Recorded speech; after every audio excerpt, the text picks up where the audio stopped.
C'est toujours un grand plaisir de savoir que vous êtes devant vos postes téléviseurs, très chers téléspectateurs. Encore une fois, bienvenue à ce magazine BB1. BB1 est une émission, en tout cas, qui vous permet de connaître, d'en savoir un peu plus, de découvrir tout sur la femme congolaise, mais encore un peu plus sur les femmes qui bougent. Oui, celles qui agissent, celles qui font des choses. En tout cas, je suis très content de savoir que vous êtes toujours devant vos postes téléviseurs ou encore devant vos téléphones sur Internet, devant vos ordinateurs ou encore chez... Comment vous faites pour découvrir BB1? Sachez très bel et bien que nous sommes très heureux, en tout cas parce que nous allons passer un moment de bonheur comme d'habitude.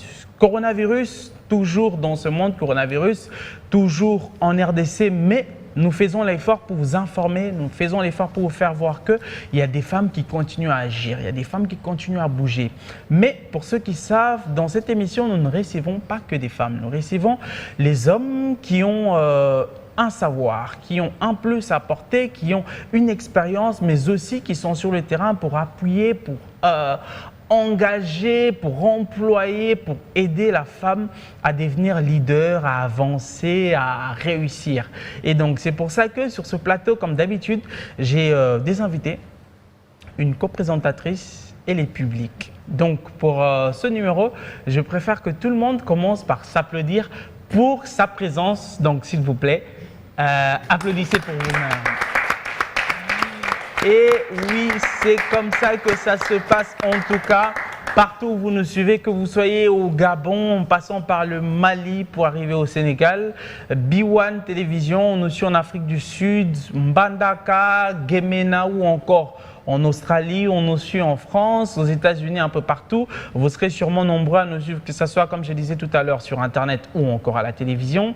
Je ne suis pas seul comme animateur, j'ai une co-présentatrice, elle s'appelle Natacha Mala. Donc, Natacha, bonsoir. Bonsoir. Vous allez bien? Oui, ça va. Et toi? Ça va, toujours aussi belle. Merci. Toujours aussi bien habillée. Merci. Est-ce qu'on peut applaudir quand même pour ma co-présentatrice? Elle est swag, non? Alors, Natacha, nous avons beaucoup d'invités ce soir. Aujourd'hui, on a plus de 4. Notre première invitée, il s'agit bel et bien de Madame Tissia Mukuna. Bonsoir. Bonsoir. Très belle ce soir. Merci, je suis ravie d'être là. Ok. Stylée aussi, hein? Merci. C'est quoi ces trucs-là? C'est le style. le style. Oh, on Wow. l'applaudit, non, quand même? Alors, Madame Tissia, vous êtes entrepreneur C'est ça, et vous êtes dans beaucoup de secteurs en même temps. effectivement. Le café, principalement, avec un café 100% quinoa. Je pense que je pourrais en parler à un moment donné. Oui. La plantation se trouve à Kinshasa, donc c'est la petite fierté en ce moment, mais aussi des salles des fêtes à Kitambo. Ok. Et aussi des vivres frais. Également aussi des boucheries. vivres frais, des boucheries, des épiceries, beaucoup de secteurs, effectivement. On accueille Madame Tissia sous vos acclamations, s'il vous plaît. Merci. On continue? Oui, après, nous avons Madame Sarah Boupima. Bonsoir, Madame Sarah. Bonsoir, Vous allez bien? très bien, merci. Et vous? Très classe aussi ce soir. Merci. Très Alors, bon. Madame Sarah, vous êtes aussi entrepreneur? Oui, mais à la base, je suis juriste de formation. Ok. Après, je me suis lancée dans l'entrepreneuriat en créant un média pour femmes. Donc, j'aurai certainement le temps d'en parler en long et en large durant l'émission. Ok, c'est quoi? Il s'appelle comment votre média? Le média s'appelle Go Ladies.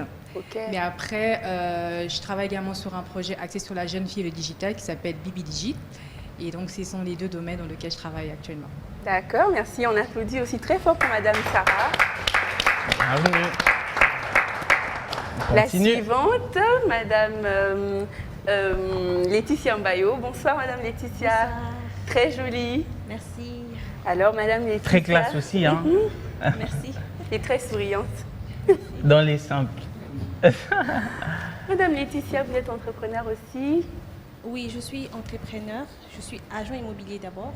Ok. Et en dehors de ça, je suis entrepreneur dans les secteurs de la transformation et du recyclage. Intéressant. Merci beaucoup. On applaudit pour La Madame clame. Laetitia. Merci. Alors, le seul homme qui est sur ce plateau, comment il s'appelle? C'est Monsieur Aristote Ikwa. Bonsoir Monsieur Aristote. Bonsoir madame. Ok, vous êtes aussi entrepreneur. Oui, je suis entrepreneur dans le secteur du transport notamment. Ok. Mais à part l'entrepreneuriat, je suis coordonnateur d'un programme qui s'appelle YouthCom de l'ICANN International qui est axé sur la gouvernance mondiale d'Internet. Voilà. Waouh. Merci, on applaudit pour Monsieur Aristote. Et donc, je reviens chez vous, très chers téléspectateurs, pour vous dire que vous avez certainement une petite idée sur nos invités, mais vous allez encore en découvrir plus tout à l'heure. Et donc aujourd'hui, comme dans chaque Baby One, nous avons un sujet. C'est une question, celle de savoir l'RDC après 60 ans. Femmes, entrepreneuriat, business, leadership, rêve ou réalité? C'est une question très importante qu'on se pose. On peut se la poser d'une façon ou d'une autre, mais ça revient au même. Et avec elle, avec eux, nous allons essayer de comprendre un peu ce qui avance, ce qui n'avance pas, ce qui bloque et ce qui ne bloque pas. Donc nous allons bien sûr être avec Nacha à poser des questions. Exactement. Et donc ce sera moi qui va commencer. Je commence par vous. Oui. Alors, entrepreneur. Depuis quand cette mouche vous pique? L'entrepreneuriat depuis toujours, à vrai dire. Quand j'étais petite avec ma sœur, on vendait des glaces, on faisait nos glaces nous-mêmes et on vendait les glaces aux voisins. Donc, elle aussi est entrepreneur. Et donc, j'ai toujours eu ce désir de trouver mon propre métier, trouver ma propre voie. Et il faut dire aussi que j'adhère difficilement aux rêves des autres. Okay. J'aime être porteur de rêves et porteur de projets. Ok. Donc l'entrepreneuriat, on va dire, c'est de tout temps. Je comprends, je reviens un peu chez vous. Alors, il y a quelque chose de très important que je veux savoir, c'est que la femme et le digital, c'est pas un truc qu'on voit tous les jours. Bibi Digi, l'idée vous vient comment? Déjà, en fait, je suis manager du projet. Donc, c'est un projet qui est porté par une entreprise de communication. Ok. Et je manage le projet depuis plus d'1 an maintenant. Ok. On est justement parti de ce fait parce que le digital, c'est un domaine indispensable. Aujourd'hui, on ne sait plus parler de développement sans numérique, sans digital. Et la femme étant porteur de vie, porteur de développement, elle est donc censée s'approprier de cet outil pour participer au développement de la nation. Si la femme ne sait pas utiliser le digital, si elle ne sait pas faire usage des outils numériques, elle sera à côté de la plaque parce qu'aujourd'hui, la plupart des métiers touchent le numérique. Si tu ne sais pas utiliser les réseaux sociaux, tu ne sais pas gérer les pages, tu ne sais pas ce que c'est la communication digitale et même tant d'autres domaines liés au digital, et bien vous allez passer à côté de plusieurs opportunités. Et donc avec Bibi Digi, l'objectif c'est de sensibiliser la jeune fille congolaise pour lui dire que tiens, il faudrait que tu t'intéresses au digital parce que le digital en fait c'est l'avenir et la femme c'est l'avenir, donc les deux vont de pair. Bien dit. On revient un peu chez vous, Aristote. Et donc, moi, j'aimerais savoir, elle vient de parler d'un programme qu'elle gère, Bibi Digi. J'aimerais vraiment avoir une petite idée par rapport à ce que vous gérez ici. Et c'est vrai que vous bougez un peu à l'extérieur du pays par rapport à tout ce qui est digital. Mais je veux d'abord qu'on reste ici en RDC. Est-ce que les femmes, elles sont aussi partantes que les hommes, par exemple, pour tout ce qui est lié au numérique? Merci beaucoup Yoshi pour la question. Je vais commencer par répondre à la première. Qu'est-ce que nous faisons concrètement? En fait, YouthCom, c'est un programme de l'ICANN International. L'ICANN, c'est une entreprise américaine qui s'occupe de la numérotation et d'attribution des noms de domaine sur Internet. Okay. Et YouthCom, c'est un projet en fait destiné pour les pays en voie de développement, les pays du tiers-monde, comme la RDC en l'occurrence. L'objectif premier de ce programme, c'est justement sensibiliser ces jeunes de 18 à 35 ans sur toutes les questions liées à la gouvernance mondiale d'Internet. Ça, c'est l'objectif général. Okay. Mais s'agissant de la RDC, il y a un volet en fait que l'ICANN est en train de réfléchir pour intégrer, c'est sur les femmes justement. Okay. C'est sur les femmes. Pourquoi? Parce que statistiquement, il y a beaucoup plus d'hommes qui utilisent Internet et les femmes, évidemment, elles viennent, mais statistiquement, elles sont faibles. Elles utilisent la cuillère. Non, elles utilisent aussi Internet, mais elles sont minoritaires dans cette sphère. Vous voyez? Et généralement, ceux qui utilisent cet outil indispensable des temps modernes ne sont pas suffisamment préparés. Genre, ils ne savent pas quels sont les méfaits et les dangers qui sont dans le secteur d'Internet d'une façon générale. Donc le deuxième volet en fait du programme qui arrive en RDC, c'est justement cibler ces femmes-là. Bon, c'est vrai qu'on ne va pas cibler toutes parce que le pays il est grand, mais on va faire de notre mieux pour cibler la majorité afin de mieux les conscientiser et de les préparer pour voir comment est-ce qu'avec Internet, elles peuvent d'abord gagner leur vie, elles peuvent utiliser ça à d'autres fins. Parce qu'il y a celles... C'est former, par exemple. Les former, exactement. Parce que celles qui utilisent maintenant, hélas, bon, c'est vrai, il y a celles qui utilisent pour des fins commerciaux, mais il y a certaines qui utilisent, qui ne comprennent pas encore le bien fondé des nouvelles technologies. Donc nous, le second volet qu'on va introduire, c'est ce volet-là. Voilà. Alors, monsieur Aristote, oui, madame. Dites-nous, monsieur, par rapport à ce projet, vous avez défini une tranche d'âge de ces femmes parce non, que de ces jeunes d'une façon générale. Les jeunes? Oui, d'une façon jeunes générale. femmes, disons. Bon, de 18 à 35 ans, oui, puisqu'ici on parle femmes. Voilà. Ok, voilà. merci. Et donc, je reviens un peu chez Ticia. On va un peu parler de ce café parce que je pense que c'est peut-être l'un des premiers cafés congolais, peut-être qu'il y en a eu. Mais tant que c'est une idée de femmes, les femmes, entre femmes et café, je pense qu'il y a une distance, c'est le thé. Et comment vous est venue cette idée? Alors, l'idée au départ est venue du fait que je voulais valoriser notre terroir congolais.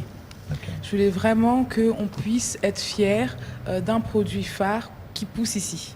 On connaît la Chine pour son thé, la France pour son vin, et pourquoi pas le Congo pour son sous-sol aussi. Et le café en fait partie. Ouais. Alors, le challenge, c'était surtout de faire pousser le café à Kinshasa, parce que la plantation est à Kinshasa. Okay. On sait tous que le café au Congo, en général, c'est plutôt à l'est. Oui. Et donc là, c'était un pari réussi, vu qu'on a réussi à avoir une plantation sur 20 hectares avec nos caféiers. Et puis, on aimerait s'étendre, faire un jour de la citronnelle, du cacao, et vraiment valoriser le terroir congolais. Okay. Très bien dit. Merci beaucoup, Madame Ticia. Très bien dit. Je pense qu'on devrait passer à Madame Laetitia qui n'a encore rien dit. Elle risque de croire qu'on ne la voit pas. Et tout. Allez-y. Alors, on la voit. Alors, Madame Laetitia... On se contentait de son sourire jusque-là. Bon, allez-y. Madame Laetitia, dites-nous s'il vous plaît, Madame, d'où est venue cette idée de pouvoir... recycler au fait les ferrailles. Ce qui est vrai, c'est que j'ai toujours pensé à mettre en place un projet pour redonner un peu une nouvelle vie, une seconde vie à tous ces matériaux. Parce que c'est des choses qui sont déclassées dans des entreprises, par exemple. Mais après, comme on voit dans la rue, il y a des gens qui jettent et tout. Alors, j'ai pensé à redonner une seconde vie à ces matériaux, raison pour laquelle je me suis intégrée dans ces secteurs-là. Et c'est depuis combien de temps que vous avez eu cette idée? Ça fait bientôt 2 ans que je travaille sur ce projet. Okay. Ce n'est pas du tout facile, surtout être une femme à la tête et travailler avec beaucoup d'hommes.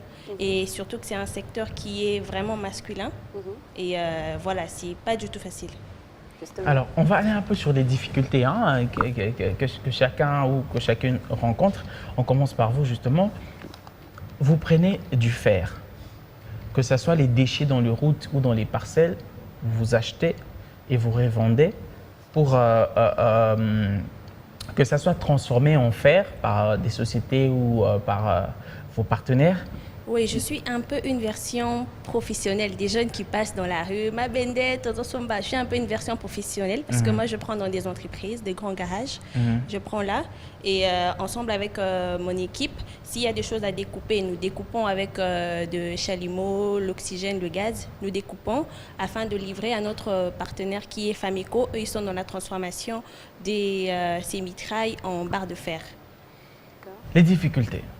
Ça a été très difficile, d'abord en termes de confiance, parce que c'est des entreprises... Ça ne l'est plus. Pardon? Ça ne l'est plus. Vous avez dit ça a été... En fait, c'était difficile au début. Ok. Maintenant, c'est genre... non, ce n'est pas facile. Make it trend, make it trend. Ah non, pas du tout. On l'acclame, hein, on l'acclame. Allez-y. J'ai dit qu'au début, c'était très difficile parce qu'il fallait d'abord m'affirmer. Vous voyez, voir une jeune fille de 23 ans débarquer dans une société, dire que tiens, je peux faire ça, je peux faire ça. Et les personnes s'est dit, oh, non, c'est du sérieux là. Donc, il fallait d'abord apprendre à discuter avec les gens, savoir comment gagner les marchés, mettre en place un business plan et tout. C'était vraiment compliqué, mais avec le temps et avec l'aide des incubateurs comme Youthcom et avec la plateforme Goledis Magazine de Madame Sarah Bompima, ils m'ont aidé vraiment à pouvoir m'en sortir et à révéler en fait mon identité, à savoir m'affirmer dans ces secteurs-là, parce que comme on dit, il n'y a pas de sous-métier, vous voyez.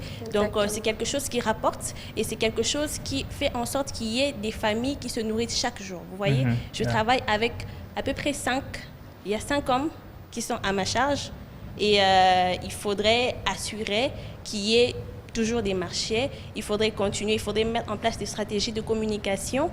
Et raison pour laquelle je disais tout à l'heure merci à Youthcom et à Goledis Magazine de Madame Sarah Bompima. Bien dit. Alors, les difficultés. Déjà par rapport au digital, comme Aristote l'a souligné tout à l'heure, il est vrai qu'aujourd'hui, surtout dans notre pays, les femmes ne s'intéressent pas trop aux nouvelles technologies. Je crois que c'est avec le confinement que les gens ont commencé à comprendre l'importance du digital. Parce qu'on n'avait plus que ça. Oui, parce qu'on n'avait que ça en fait, oui. Télévision, c'est novelas, c'est... Oui, donc on n'avait que notre téléphone en fait, notre ordinateur pour les réunions, pour les conférences et tout ça. Ouais. Et donc la difficulté au départ, c'était de dire à la jeune fille, de faire comprendre à la jeune fille que tiens, le digital c'est très important. Et je me rappelle la première conférence, il n'y avait pas assez de femmes, parce que en fait, c'est en plus les hommes qui s'intéressent facilement, c'est eux qui sont beaucoup plus partants que les femmes. La deuxième conférence à l'Unikin, c'était... c'est vrai que là, on a quand même eu beaucoup de femmes, il y en a plusieurs aussi qui ont adhéré pour devenir ambassadrices, mais après, il fallait continuer à marteler. Quand il y a des annonces, par exemple, c'est plus les hommes qui écrivent inbox pour demander ah, ouais, c'est quand, comment faire pour participer. Il y avait de moins en moins des femmes. Et donc, avec le confinement, on a vraiment... Des gens ont commencé à comprendre l'importance des nouvelles technologies. Et d'ailleurs, récemment, j'ai vu un post d'un ami qui organise une formation la semaine prochaine qui disait en fait, il a dit bizarrement, j'ai plus de femmes inscrites que des hommes. Et donc le confinement a quand même commencé à débloquer quelque chose et je pense qu'avec le temps, ça ira. En fait, c'est la seule difficulté pour moi en fait, de sensibiliser un grand nombre de jeunes filles. Ok, alors un peu la même question, mais j'ai une petite avant de chuter par celle-là. Avant d'arriver à celle-là, je voulais dire, vous avez fait vos études à l'extérieur. C'est ça. Pourquoi n'avez-vous pas préféré travailler ou investir ou encore lever un business à l'extérieur? Pourquoi avez-vous préféré revenir en RDC pour travailler ici, investir ici? Pour moi, c'est important d'investir dans son pays d'origine. Je me voyais mal essayer de créer de l'emploi ailleurs, alors qu'ici, il y a tant de choses à faire. Et vraiment, je tiens pour important de valoriser son pays. Tout à l'heure, je parlais de terroir, mais c'est aussi le fait de consommer local, c'est de voir d'autres entrepreneurs, d'autres forces et vraiment relever le pays. Et je pense de toute façon que notre économie peut s'améliorer via les entrepreneurs. Parce que c'est les entrepreneurs qui peuvent créer du travail. Laetitia disait justement qu'elle avait 5 personnes à sa charge. Si elle n'avait pas eu cette idée de monter ce business, que feraient ces 5 personnes? Donc vraiment, je pense qu'on a un devoir, quand on peut, d'aider son pays d'origine. Je comprends. Alors, la deuxième question, c'est un peu comme pour tout le monde. Vous avez créé un café. Restons sur le café. Il y a eu des hectares qu'il fallait payer, des cultivateurs qu'il fallait employer pour faire ce travail, peut-être des moissonneurs qu'il fallait. Quelles sont les difficultés que vous avez jusque-là avant d'en arriver à la vente d'abord? Alors, par rapport à ailleurs, comment ça se passe, les achats, l'emploi, etc. Voilà, les manœuvres de personnes qui doivent travailler.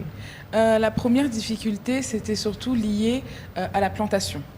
Il n'était pas dit que le café allait pousser. Comme je l'ai précisé, du café à Kinshasa, c'est plutôt rare. Et parce que c'est un pari gagnant, c'est pour ça que le café s'appelle la quinoise. Donc voilà, ça c'était la première difficulté. Après, c'était d'étendre la plantation, qu'on nous fasse confiance parce que c'est pas évident aussi d'engager comme ça pas mal d'agronomes dans une aventure où ils savent pas si ça va marcher ou pas. Donc que tout le monde accepte le challenge, le défi. Et puis, mais la principale difficulté que j'ai encore aujourd'hui, c'est surtout sur l'industrialisation de la quinoise. Ok. Le manque de machines agricoles, industrielles, le courant qui peut parfois ne pas être stable. Oui. Donc tout ça, c'est vraiment un frein pour l'instant. On y travaille. Comprends. D'accord, Alors, Yoshi, Nacha? je me rends compte que tu as demandé toutes les difficultés aux dames, mais pas à Monsieur Aristote. Alors, Ok. Monsieur Aristote, dites-nous quelles sont vos difficultés, les difficultés que vous rencontrez. Et bon, je pense que dans votre entreprise, vous travaillez aussi avec des femmes et des hommes, n'est-ce pas? Alors, vous pensez que ils travaillent de la même façon? Vous pensez qu'il y a une différence entre la manière de travailler des femmes et des hommes? Sincèrement, il n'y a pas une différence sur la manière de travailler des hommes et des femmes, parce que ce qui prime dans le travail, c'est la méritocratie. Ok. Donc on ne se base pas sur des critères quelconques pour pouvoir recruter, mais on se base sur la méritocratie. Ok. Donc les femmes qui travaillent avec nous, il y a certaines, moi je l'avoue, elles sont plus performantes que les hommes qui sont avec nous. Ça c'est un fait et c'est quelque chose que je confirme. D'ailleurs, Sarah qui est là et Laetitia sont des partenaires attitrés. On travaille sur certains projets avec elles. Et j'aimerais revenir sur les difficultés.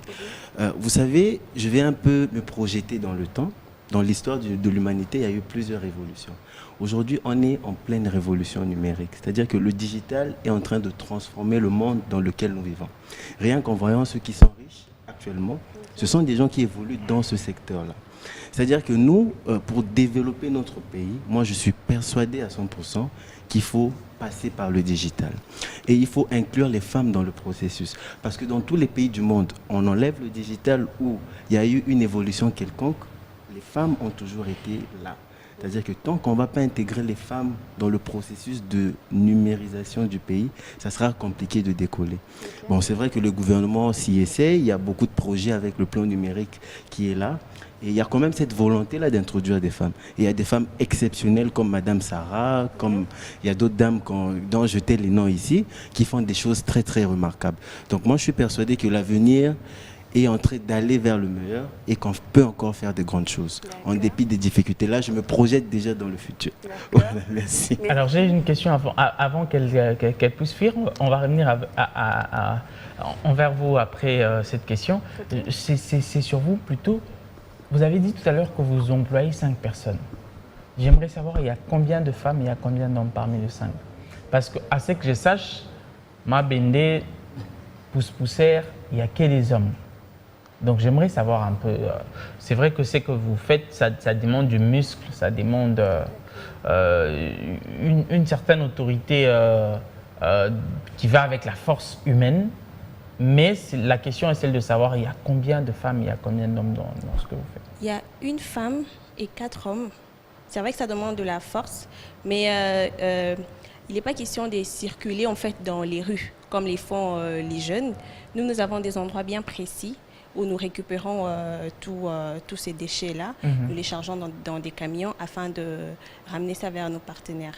Et je voudrais aussi revenir sur la question à savoir si je rencontre encore des difficultés jusqu'à présent, parce que ce qui est vrai, c'est un secteur qui peut vraiment émerger, surtout dans notre pays, parce que nous avons l'habitude d'importer tout.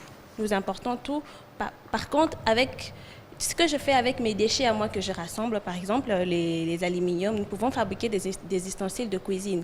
Il y a du cuivre que je rassemble aussi. Nous pouvons mettre en place des usines de fabrication des câbles électriques et consorts. Tout ça, ça va faire en sorte qu'il y ait de la main-d'œuvre dans le pays. Vous voyez?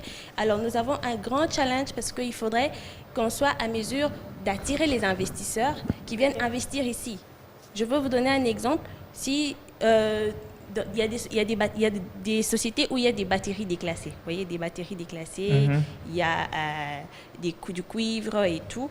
Alors, quand je prends tout ça, il n'y a pas une usine ici sur place qui peut aider à fabriquer quelque chose. On ne peut pas redonner une seconde vie à ces matériaux-là ici. Nous sommes obligés d'exporter ça. Quand on exporte, ça crée de l'emploi dans ces pays-là et puis ils nous ramènent juste les produits finis. Pourtant, nous pouvons faire quelque chose ici. Vous voyez, il y a tous ces déchets-là, ça peut nous servir à quelque chose. Et ça pollue en fait après. Exactement. Donc, ça peut nous servir à quelque chose si on était arrivé à mesure d'attirer les investisseurs ou bien de faire en sorte que le gouvernement puisse nous soutenir dans ce projet. Ça va non seulement créer de l'emploi et ça va faire en sorte que les pays puissent encore développer et émerger. Bien dit. Moi, j'avais une question pour Madame Sarah. Madame Sarah, justement, Monsieur Aristote a témoigné de votre compétence et tout. Ça se voit clairement que vous êtes vraiment une femme leader. Vous êtes vraiment une femme à féliciter. Alors, dites-moi, est-ce que on dit souvent que les femmes leaders, pour arriver où ils sont, ils ont dû sacrifier beaucoup de choses. Dites-moi, est-ce que vous aussi, vous avez eu à sacrifier beaucoup de choses pour en arriver là et tout? Bon, déjà, je ne me considère pas être arrivée quelque part parce qu'en fait, dans la vie où Golédis, on en parle, en fait, justement, dès qu'une fois que tu te dis que je suis arrivée, on en parle, hein. En fait, tu vas plus évoluer. Golédis, on en parle, et on donne des bons témoignages. On l'acclame quand même, hein. Allez-y. Évidemment, pour évoluer dans la vie, il faut faire des sacrifices. Moi, c'est plutôt des nuits blanches. Je fais beaucoup de nuits blanches. C'est des recherches sur Internet. Moi, quand je suis sur les réseaux sociaux, sur Internet, c'est pas seulement pour partager ce que je vois ou pour liker, mais c'est vraiment pour être à la recherche des femmes qui font des bonnes choses. Et donc, les tontons aussi. Oui, hein. justement. Les tontons, ça dépend. Ça dépend parce que je pense également à un média pour hommes, mais ça va venir. Et donc, je suis un peu une traqueuse des femmes entrepreneurs. Donc, quand je suis sur Internet, c'est pour voir en fait quelle est cette Congolaise qui émerge. J'ai perdu Ticia. Continuez. J'avais déjà traqué d'ailleurs. Et donc, voilà, c'est beaucoup de sacrifices, des nuits blanches, des recherches, beaucoup de lectures. Et ça, ce sont vraiment des choses à faire pour évoluer. Tant qu'on ne fait pas de sacrifices, on ne peut pas penser à l'évolution. Aujourd'hui, on envie des femmes qui réussissent, on envie des hommes qui réussissent, mais on n'envie pas leur parcours. On ne veut pas savoir ce qu'ils ont fait pour arriver là où ils sont. On ne veut pas vivre leurs échecs, on ne veut pas vivre leurs peurs, on ne veut pas vivre tout ce qu'ils ont vécu. Peut-être ils ont vécu... peut-être qu'il y a des gens qui leur ont rejeté, des gens qui n'ont pas cru en leurs rêves. Tout ça, ça fait partie du parcours. Et donc, si vous n'êtes pas prêt à faire des sacrifices pour réaliser votre rêve, et donc ça sera compliqué. Surtout en tant que femme, on a souvent des langages comme quoi, qu'est-ce que tu peux faire, toi, et tout. On est un peu sous-estimé. Tu en fais de trop. Une femme n'est pas comme ça. Exactement. Et tout. Et si vous entendez tout ça, en fait, ça peut... moi, ça m'est arrivé des fois où je voulais vraiment arrêter. Arrêter, par exemple, avec Golédis, je vais vraiment arrêter. Parce qu'on me disait, mais toi, t'es trop dans les trucs des femmes et tout ça, t'es tout le temps femme et tout, t'es féministe, nanana. Et voilà quoi. Mais en fait, puisque c'est une passion, c'est ce que je veux en fait. Je veux promouvoir ce que les femmes font. Aujourd'hui, il y a la quinoise. Mais est-ce qu'en Afrique de l'Ouest, on sait qu'en RDC, il y a du café made in RDC?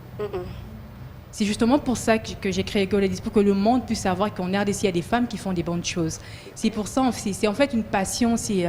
Voilà quoi, je vis pour ça en fait. Et donc, s'il faut faire des sacrifices pour ça, je suis prête à le faire. Pas n'importe lequel, en fait, pas à me compromettre. Donc des sacrifices qui sont assez valables, quoi. Bien dit. Je pense qu'on va y revenir. Mais on revient encore un tout petit peu chez vous. Toujours, elle parlait de la quinoise. Une petite question sur ça. Est-ce que le goût est différent du café qu'on consomme ailleurs? Parce que, bon, parfois on veut que quelque chose soit made in RDC, mais que ça soit aussi un peu particulier. Alors, ça ressemble au Congo Bololo, Mondongo? Non. Alors, Likasu? Non. Ce qu'il faut savoir, c'est qu'il y a une façon de boire le café. En fait, le café ne se boit pas comme le Nescafé. J'ai cité une marque, c'est grave. Non, allez-y. Ne se boit pas comme le Nescafé ou d'autres marques importées où on va mettre un peu de poudre, de l'eau et il va être soluble. Normalement, le café nécessite une cafetière. C'est tout un rituel.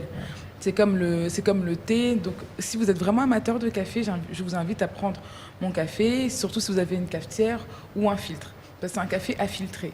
Ça se cuisine. Exactement. Et il faut un filtre. Après, on a une recette, le mochaccino. Là, c'est plus pour les personnes qui n'aiment pas le café. Et là, c'est un mélange de chocolat et de café. Donc, si vous n'êtes pas très café, mais vous aimez bien l'odeur, ce genre de choses, c'est parfait pour vous. Donc, on a su quand même identifier différents types de consommateurs et s'adapter au goût de chacun. Bien dit. Alors, très chers téléspectateurs, spot la quinoise, le café, et on se retrouve juste après. Découvrez la quinoise. Un café rare, provenant des hauteurs de Mongafula.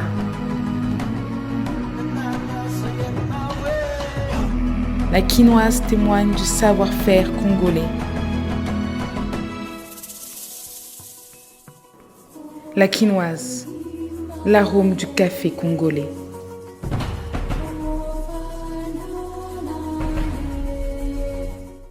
C'est toujours votre programme BB1, très chers téléspectateurs. Partout où vous nous suivez, sachez très bel et bien que nous sommes sur ce plateau avec un magnifique public, en tout cas, qui respecte les conditions de la distanciation selon les mesures prescrites par les chefs de l'État et aussi un peu partout au monde. Mais nous sommes aussi avec des invités, bien sûr, qui respectent aussi cette mesure. Alors, avant de recommencer, je veux bien qu'on s'applaudisse encore, parce que les choses se passent tellement bien. Et donc, nous sommes en train d'avancer avec cette émission. Pour l'instant, nous avons compris un tout petit peu ce qu'ils font, ceux qui sont sur ce plateau. Alors, la question est celle-ci, c'est de savoir, 60 ans après l'indépendance, ce qui avance et ce qui n'avance pas. Alors, nous allons commencer par une femme et puis enchaîner. Je viens de ce côté-là, madame. J'ai une toute petite question à vous poser. Est-ce que pouvez-vous nous dire si vous aviez de nouvelles sur votre grand-mère? Elle vit encore? Non, elle ne vit Parlons du côté maman seulement. Elle vit? Elle vit. Elle vit encore? Oui. Non, parlons du côté papa alors. Parlons de celle qui n'est plus. Ok. Est-ce qu'elle a eu à avoir un job? Est-ce qu'elle a eu à avoir un business dans la vie? En fait, ma grand-mère, elle... Au elle était plus dans- le barrage. Et après ma bête. Bien sûr. Allez-y. Elle était dans l'agriculture Ok. quand elle était encore en province.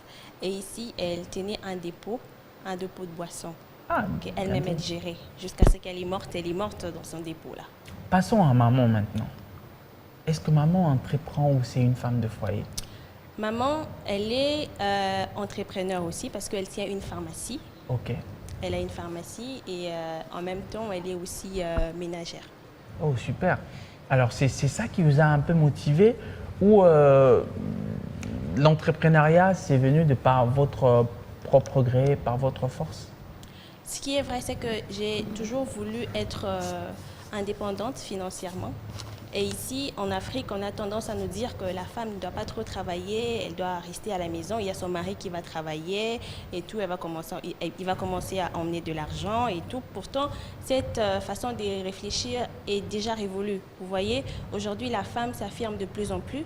Elle crée des entreprises. Il y a des femmes qui évoluent dans des secteurs comme pas possible, les mêmes secteurs que font les hommes. Vous voyez. Donc, je peux dire qu'il y a vraiment une évolution et il y a des femmes qui s'affirment. Il y a des femmes qui osent en fait. Parce que pour entreprendre, il faut avoir de l'audace. Ouais. Il faut oser. Il faut vouloir changer quelque chose. Je pense qu'il y a quand même de l'évolution jusque-là. Bien dit. Alors, vous, par contre, vous voyagez.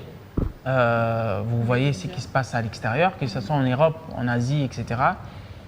Quand vous arrivez, par exemple, dans un festival ou dans une manifestation où on vous invite pour le digital et que vous vous rendez compte du nombre des hommes et du nombre de femmes, qu'est-ce que vous vous dites? En fait, j'ai plutôt été très éblouie l'année passée quand j'étais à la Journée de la femme digitale à Dakar. Contrairement à plusieurs conférences ici à Kinshasa, là-bas, il y avait beaucoup de femmes. La salle était remplie des femmes. Et des femmes qui émergent dans le numérique, qui émergent dans le digital. Et une chose est vraie, c'est qu'en Afrique de l'Ouest, ils sont très, très avancés, très, très éveillés par rapport au digital. J'étais très éblouie, mais j'étais aussi triste en même temps. J'étais triste pour mon pays, j'étais triste pour ce qui se passe dans mon pays, à quel point les femmes sont passives par rapport au digital. Moi, ça m'avait vraiment... voilà, quoi, ça m'a fait mal, en fait. Ça m'a fait mal. Ok, merci Madame Sarah. Madame Titia, dites-nous, comment vous vous sentez quand vous êtes entourée des personnes, pas comme toi au fait, des personnes qui ne pensent pas à entreprendre quelque chose? Comment vous vous sentez face à ces personnes? Bon, ce qu'il faut savoir, c'est que tout le monde n'a pas une âme d'entrepreneur. Comme Laetitia l'a dit, entreprendre, c'est oser, c'est avoir de l'audace. Et cette audace-là, pas tout le monde peut prendre ce risque de l'avoir. Mais ce qui est important, c'est être actif. Donc on peut ne pas être entrepreneur, mais on peut être porteur d'un projet, on peut croire à l'entreprise de quelqu'un, mais en tous les cas être actif. L'année dernière, non, à vrai dire, en début de cette année, je devais organiser une colloque, un forum de discussion qui s'appelle Moi si à Congo, où on avait différentes femmes. Pour les citer, il y avait Madame Yvonne Bala, par exemple, qui est la PDG de Père & Co. Okay. Il y avait Madame Marie-Chantal Kaninda, qui est la PDG de Glencore. Donc ce sont des femmes fortes qui font des métiers d'hommes, PDG dans des secteurs comme le pétrolier, les mines. Et c'est important pour moi qu'elles interviennent et qu'elles parlent aux jeunes universitaires pour leur dire « vous pouvez devenir autre chose, vous pouvez aller plus loin ». Les femmes que je viens de citer ne sont pas entrepreneurs, ce sont des PDG. L'entreprise existait déjà, mais elles sont actives et elles restent dans l'action. Donc, on n'est pas obligé d'être entrepreneur, mais on doit être actif. On doit être indépendant, on doit croire en ses rêves et on ne doit pas se laisser diminuer ou sous-estimer. À vrai dire, moi je trouve au contraire que quand je me fais sous-estimer, ça me motive à prouver le contraire. Vous me sous-estimez aujourd'hui, vous allez voir demain. Ok. Merci beaucoup. Merci. Et on passe chez Monsieur Aristote. Monsieur Aristote, dites-moi, que pouvez-vous dire à cette jeune femme qui est en train de vous suivre là-bas, que si elle a besoin d'un conseil pour pouvoir s'épanouir et se développer dans la vie, qu'est-ce que tu peux lui dire comme conseil? Comme conseil, je vais commencer d'abord par la dire qu'il est judicieux de pouvoir croire en soi-même. Et de pouvoir se donner... Ça va un peu dans le même sens que ce qu'a dit Exactement, et de pouvoir se donner les moyens de pouvoir atteindre ses objectifs. Qu'est-ce qu'on remarque aussi dans notre société? C'est que la plupart des jeunes femmes qu'on voit ici, elles n'ont pas d'objectif clair par rapport à leur vie. C'est ça le problème. Et tu penses que c'est dû à quoi? Tu penses qu'elles ne grandissent pas avec une éducation du leadership ou... Moi, je pense que ça émane en fait d'où elles viennent. Parce que la colonne vertébrale d'une nation, c'est la famille. Et vous voyez que la plupart de nos familles sont encore ancrées dans des traditions, comme Madame Laetitia l'a si bien dit, qui sont révolues pour l'époque où nous sommes. C'est-à-dire pour certains pères, certaines mères, en fait, la femme est là. Il y a même des familles qui refusent d'envoyer leurs enfants, filles notamment, à pouvoir aller loin dans les études universitaires. Parce que ces familles estiment que ces filles sont censées trouver un bon mari pour se marier, alors que c'est révolu. Aujourd'hui, moi, je suis persuadé. D'ailleurs, l'un de mes premiers emplois a été de travailler pour un réseau d'affaires belgo-congolais qui s'appelle Femboss, qui est très actif. J'étais chargé de communication à l'intérieur. Moi, j'ai toujours été persuadé. C'est d'ailleurs le combat que j'ai toujours eu avec mon père, parce que mon père, il est de cette race-là qui n'aime pas que les femmes travaillent. Donc, jusqu'aujourd'hui, c'est la seule difficulté que j'ai avec lui. Donc, pour lui, la femme, c'est la maison, les enfants, c'est tout. Donc, moi, j'ai toujours été persuadé au plus profond de moi que le développement de notre pays que nous aimons tant et que nous chérissons, ça passe par les femmes, justement. Tant que ces femmes-là ne sont pas préparées, tant que ces femmes-là ne sont pas formées, quel que soit, on va jamais avancer. Yoshi, c'est l'un des rares hommes qui met en avant la femme. Il est quand même à féliciter. Voilà. On l'applaudit quand même. Très bien dit. Alors, je vais encore revenir un peu sur vous. Moi, j'aimerais savoir, quand vous quittez l'étranger, vous revenez vous installer ici pour investir, sans savoir ce qui vous attend et ce que vous allez rencontrer, et que vous vous installez finalement, aujourd'hui, 60 ans après l'indépendance, par rapport à ce que vous avez vécu à l'extérieur, est-ce que les femmes de la RDC sont à fond dans le business, dans l'entrepreneuriat? Est-ce qu'elles veulent vraiment du leadership, selon vous? Alors, ça sera la même question pour vous. C'est vrai qu'il y a deux écoles, Aristote l'a bien souligné. Il y a l'école où on se dit on veut avoir un mari, un bon mariage, et puis basta. Et puis il y a l'autre école où on se bat et on essaie d'aller de l'avant. Moi, ce que je remarque, c'est qu'il y a de plus en plus de femmes, alors je ne sais pas, Sarah, tu me diras parce que tu les repères bien, mais je pense qu'il y a de plus en plus de femmes qui, justement, ont envie d'avancer, ont envie de devenir de grandes dames. Et ce que je trouve très remarquable en ce moment, c'est une solidarité féminine aussi. Oui. Entre femmes entrepreneurs, en général, il suffit d'une rencontre pour qu'on échange nos numéros et qu'il y ait vraiment une solidarité. Demain, si j'ai besoin de barres de fer, j'irai voir Laetitia. Donc il y a vraiment une solidarité à laquelle je tiens, qu'il n'y a peut-être pas chez les hommes entrepreneurs. Là-bas, il y a peut-être un peu plus de rivalité, je ne sais pas. Ok. Alors, vous la complétez? Moi, j'ai quand même fait quelques recherches en fait quand j'ai reçu le thème et tout ça. Je voulais quand même savoir s'il y a réellement eu de l'évolution ou si on est encore en train d'évoluer petit à petit.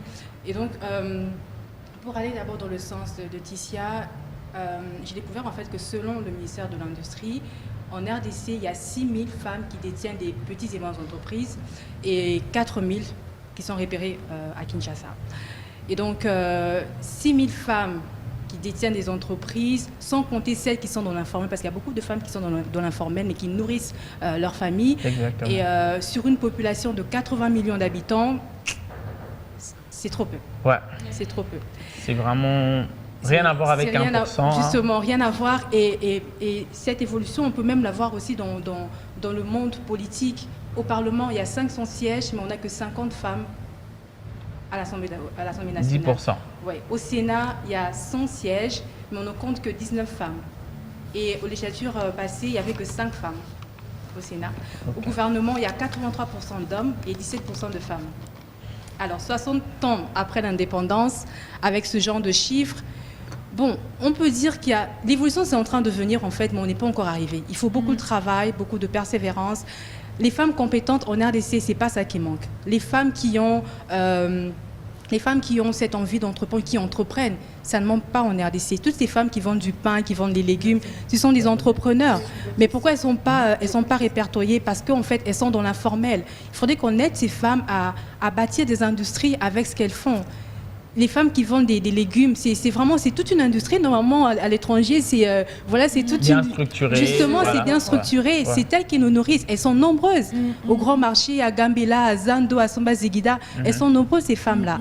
Et si on ne les a pas notées parmi ces 6 000 qui sont répertoriées par le ministère, en fait, c'est parce qu'elles sont dans l'informel.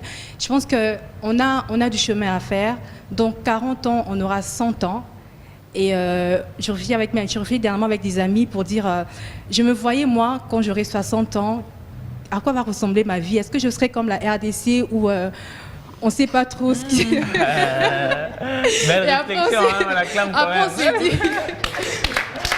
Mais après, on s'est dit, dans 40 ans, le pays aura 100 ans, il faut qu'on se lève, quoi. Il faut qu'on se lève, sinon...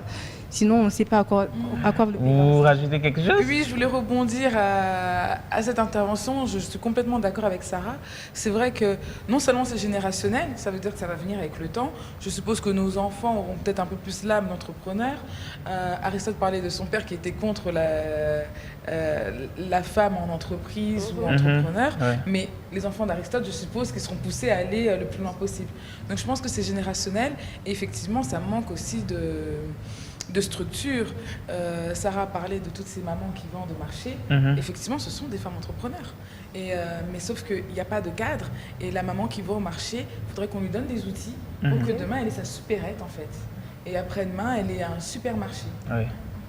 Alors, vous, sincèrement, je sais que vous êtes sur les réseaux sociaux, vous avez des copines, vous voyez tout ce qui se passe. Dans BB1, on parle souvent des entrepreneurs qui se cachent derrière le mot entrepreneur. Ça veut dire que c'est des femmes qui répertorient quelques pays où il y a des hommes qui fréquentent facilement des femmes et qui donnent quelque chose. Et elles partent n'ayant rien en poche, elles rencontrent ces hommes, elles touchent de l'argent après avoir fait certaines choses. Comptez les noms ici. Elles reviennent en fait avec 3, 5 sacs, elles se disent entrepreneurs. Mais il y a cette vague en fait qui tourne aussi, quelqu'un qui revient avec 10 babouches. Mais quand tu calcules le transport qu'elle a dépensé, l'iPhone qu'elle a payé pour elle-même, les 20 cabellos pour elle-même, le voyage et tout ça là, on se dit mais est-ce que c'est de l'entrepreneuriat ou c'est de l'escroquerie? Et d'ailleurs, franchement, on voit plus en fait les femmes qui font ça. Est-ce que vous voyez de quoi je vais parler d'abord? Oui, je vois de quoi vous parlez. Alors, moi, je voudrais Entre dire Brazzaville et Dubaï, en passant par l'Afrique du Sud, continuez. moi, je dirais que ce n'est pas de l'entrepreneuriat. Comme on a dit, le mot est très mal utilisé actuellement. Tu vois, tout le monde s'est dit entrepreneur. Pourtant, il y a entrepreneur et entrepreneur. Vous voyez, et les vrais entrepreneurs, c'est qu'ils font sur terrain, sur voie. Vous voyez, moi, par exemple, j'ai réussi à avoir une forte base de données des expatriés. C'est peut-être les filles qui entreprennent aussi autrement. Elles ont peut-être aussi une base de données des expatriés. Mais moi, je l'ai eu autrement. Parce que avant de faire ce que je faisais ici, je vendais des légumes et des tomates. Donc, du coup, je réfléchissais, je me disais, bon, tiens, il y a beaucoup d'expats ici, il y a des expatriés qui n'aiment pas faire le marché. Vous voyez, ils n'ont pas le temps, soit ils sont tout le temps busy. Alors, qu'est-ce que je peux faire? Alors, moi, j'ai commencé à aller chercher des clients. J'ai fait du porte-à-porte pour trouver des gens qui veulent se faire livrer des légumes ou des tomates. J'ai fait ça quand j'ai commencé, j'avais 18 ans. J'ai parti à l'université, à Leadership Academia. Et le soir, je partais à l'université et le matin, j'ai cherché des clients. Okay. Alors, petit à petit, j'ai commencé à avoir des clients. Maintenant, on faisait des commandes un jour avant, par mail. Et puis, le lendemain, je pars livrer 2, 3 clients. Et puis, quand tu fais des bonnes choses, en fait, tu n'auras même pas besoin de faire de la publicité parce que moi, j'avais jamais fait la publicité à l'époque. C'est les gens qui parlaient, en fait, de moi. Ces mêmes expatriés là parlaient de moi. Donc, du coup, je commençais à avoir des marchés des bouches à l'oreille. C'est pour dire qu'on peut avoir la même base de données, mais nous ne faisons pas les mêmes activités. Vous voyez? Donc, il est important de savoir comment bien faire les choses. Parce que quand tu fais bien les choses, même Dieu, il voit, en fait. Il voit. Et il va t'ouvrir des chemins, il va t'ouvrir les portes que tu vas entrer dans des endroits que tu n'aurais peut-être jamais pu imaginer. Tu vois, c'est juste pour dire qu'il n'y a vraiment pas de saut de métier. Il y a pas de saut métier. Parce qu'à l'époque, il y a même des amis. Hein, parce que moi, quand j'ai eu mon diplôme, après, je me suis lancée dans l'entrepreneuriat. Ah, Laetitia, elle vend des tomates maintenant et des légumes. Vous voyez? Mais moi, j'ai réussi à me faire une base de données avec ça. Et aujourd'hui, c'est peut-être les mêmes personnes qui sont des chefs d'entreprise. Et si j'ai besoin de mes mitrailles, eh ben j'appelle. On m'appelle, ok, viens chercher, ben, tu prends, sans problème. Vous voyez? Bien Donc, dit. il n'y a vraiment pas de saut métier. Et il faut savoir comment entreprendre dans le bon sens. Très bien dit. Alors, on va commencer à chuter à partir de vous parce que nous sommes arrivés à la fin de cette émission. Moi, j'aimerais en fait que vous puissiez regarder cette caméra-là. Il y a des jeunes femmes qui vous suivent aujourd'hui qui ont besoin de comprendre réellement que ça fait 60 ans. Ces 60 ans, ce n'est pas notre âge, mais que nos grands-parents, que nos parents ont eu l'indépendance et que nous faisons la suite. Et qu'eux, à leur époque, ils se sont battus une indépendance après plusieurs années et que nous devons aussi ajouter notre pierre. Et pour cette pierre, il faut des femmes. J'aimerais que vous puissiez dire quelques mots à ces femmes-là, de façon qu'elles comprennent qu'elles sont utiles à la société et au développement de la RDC. Merci beaucoup, Yoshi. Je vais commencer par mon expérience, de l'expérience que j'ai à l'étranger, de ce que j'ai vu. J'aimerais renchérir aussi sur ce que j'ai déjà dit. En réalité, tous les pays qui se sont développés ne se sont pas développés que par les hommes. Ces pays-là se sont développés parce que les hommes ont compris l'utilité des femmes dans la société et les ont incorporées dans le processus. Notre pays, c'est un pays qui est en développement. Nous espérons atteindre l'émergence. Et pour atteindre l'émergence, la condition sine qua non, c'est vous, mesdames qui me suivez. Nous avons besoin de vous. Il faut comprendre que vous êtes utile pour cette société. Il faut comprendre l'importance de vous former. Parce que c'est vrai, vous réclamez à juste titre la parité, mais c'est impossible de pouvoir rivaliser avec des hommes si déjà vous ne détenez pas le même bagage que ces hommes-là. C'est-à-dire il faut vous former, il faut saisir les opportunités qui s'offrent à vous. Et je pense qu'après que vous soyez majoritaire à être suffisamment formé et outillé, le processus de développement de ce pays va commencer parce qu'il est temps enfin qu'on décolle. Parce que 60 ans après, sur tous les secteurs, nous ne faisons que régresser. Je vais rebondir sur le discours du président qui avait donné une statistique qui m'a fait mal. Rapidement. Oui, rapidement. En 1960, le PIB par habitant, qui est le produit intérieur brut, était de plus de $1000. Aujourd'hui, il est de $400. Vous voyez que la régression est assez lamentable. Donc il est temps vraiment de relever la pente et de redonner une image positive à notre pays. Et pour ce faire, nous avons besoin de vous, les dames. Voilà. Ok. Alors, Nacha, un bye-bye à nos téléspectateurs. Un petit mot de la fin, peut-être des conseils aussi. Merci beaucoup d'avoir suivi et j'espère que vous avez très bien entendu ce que nos amis ont dit tout à l'heure et nous vous prions vraiment de prendre acte, de noter et de vraiment mettre en pratique tous les conseils qu'ils nous ont prodigués, nous tous. Et nous vous disons merci beaucoup de nous avoir suivis et j'espère que ce ne sera pas la première ni la dernière fois. Bien dit. Alors, Sarah, nous sommes en train de chuter. J'aimerais que vous fassiez comme lui, un peu rapidement. Est-ce que vous pouvez donner des conseils à quelques téléspectateurs qui nous suivent en ce moment? Alors, à tous ceux ou celles qui vont nous suivre, ça sera le soir. Le soir, peu importe l'heure. Voilà. Peu importe l'heure, en fait, j'aimerais dire à quelqu'un, crois en tes rêves. Peu importe que ça semble être petit, peu importe le quartier dans lequel tu vis, peu importe ton âge, crois en tes rêves et lance-toi.